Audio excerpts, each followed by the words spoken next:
Good morning, everyone. My name is Dr. Miller, and the SCP we're going to be looking at today is SCP-209. Object Class: Euclid. Special Containment Procedures. SCP-209 is to be held in a 0.5 by 0.5 by 0.5 meter pressure-sealed storage locker, insulated to prevent any potential aroma from release to the surrounding area. Access to SCP-209 is limited to a single Class 2 or higher staff member for any transport. A standard security detail should accompany any transport of SCP-209 at a distance of at least 23 meters. No more than one human subject of any classification should be within the minimum safe distance of 20 meters of SCP-209 at any time outside of a research trial setting. As current hypotheses regarding the function of SCP-209's active phase indicate enticement to use through olfactory manipulation of some kind, any staff assigned to the research trial or security detail should be equipped with personal air filtration devices rated at Foundation standards of at least Euclid 3 HEPA filter, oil resistant. Research has approved the use of the prototype modular keycard system, SC Passport, for SCP-209's storage locking mechanism. The keycard for SCP-209 storage is modified with a proximity alarm and deactivation protocol to enforce the single-user-only containment mandate. If more than one human subject is detected in the proximity of both the keycard device and lock, a Level 1 containment breach alarm will be sounded and the locking system disabled to prevent removal of SCP-209 from its storage locker. Description: SCP-209 appears to be a single malt Scotch tumbler, 10 centimeters in height and with an 8 centimeter diameter at its widest point. The tumbler shows no manufacturer's marks but does indicate signs of moderate to heavy use and light wear, including a small chip missing from the rim. When not in the possession of a human subject, the tumbler contains approximately 88 to 91 milliliters, roughly 3 ounces, of an unknown golden brown translucent liquid. This liquid cannot be siphoned, spilled, drained, evaporated, or otherwise removed from SCP-209 by any means other than a human subject taking hold of the tumbler and consuming the liquid. All activator subjects debriefed following a sampling of the liquid produced by SCP-209 report it to be alcoholic in nature and providing a sense of warmth, self-assurance, and general well-being. This effect is proven to be highly addictive, with methadone therapy currently holding the highest rates of success for detoxification from SCP-209's effects. For SCP-209 to enter its active phase, 3 conditions must be met. Number 1. At least 2 human subjects must be within 20 meters of SCP-209. Number 2. At least one of the human subjects must have a normal functioning sense of smell and detect SCP-209's aroma. Anosmic test subjects have been unable to initiate the active phase.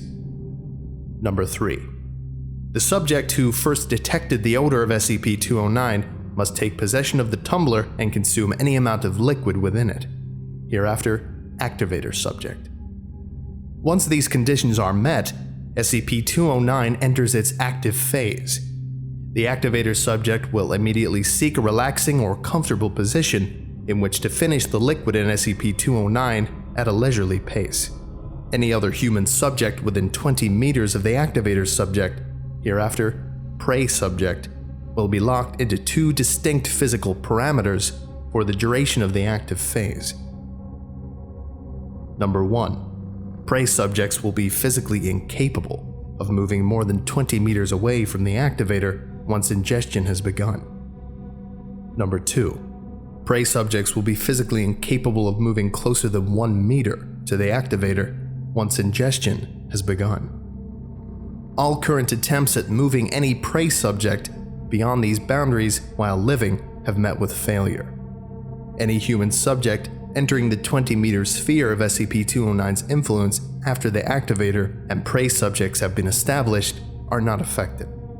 Any descriptive word or phrase used in reference to SCP-209 by the activator's subject during the active phase will physically reflect upon the prey subject in a variety of ways. See experiment logs 209-6.2 through 209-33.8 for details.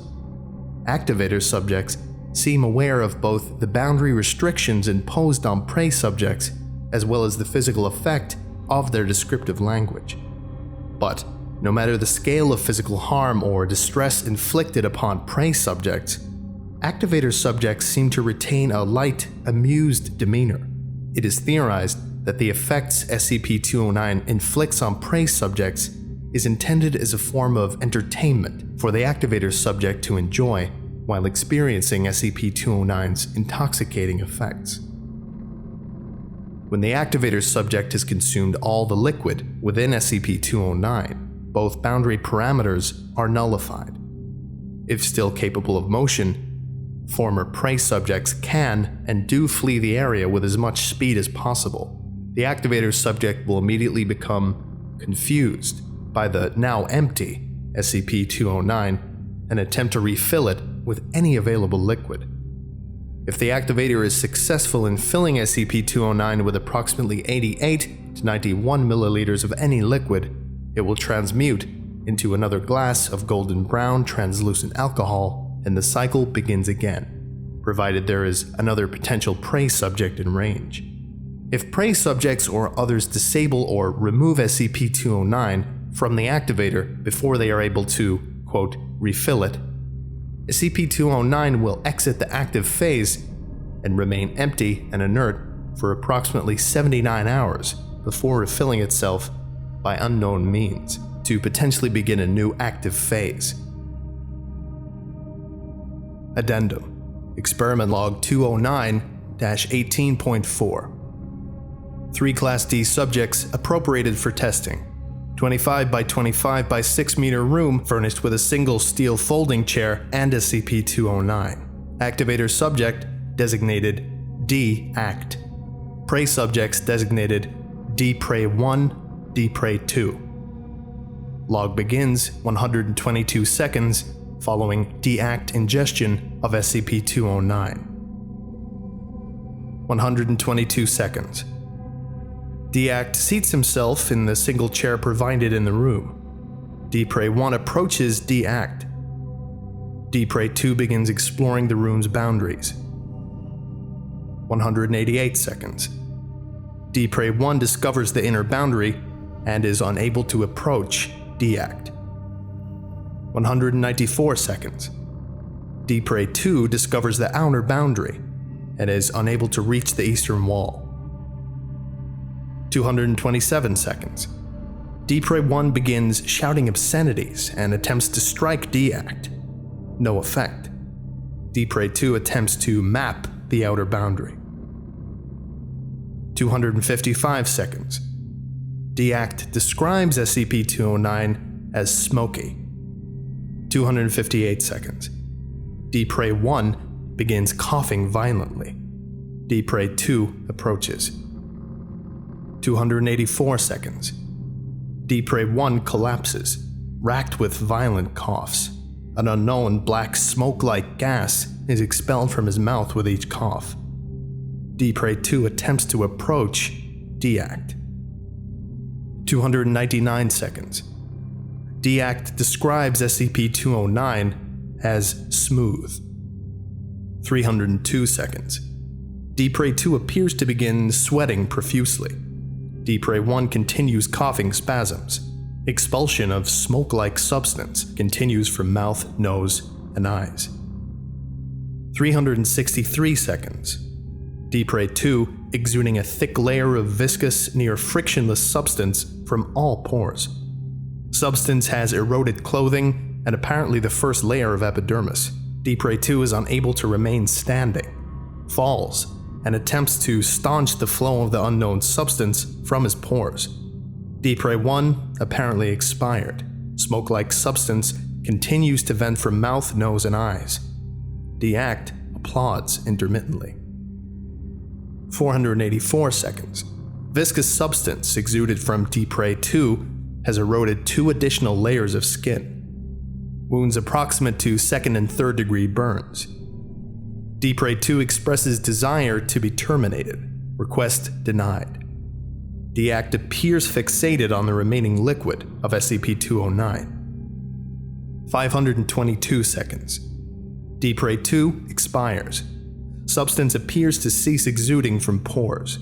Prey-1 ceases to expel smoke-like substance.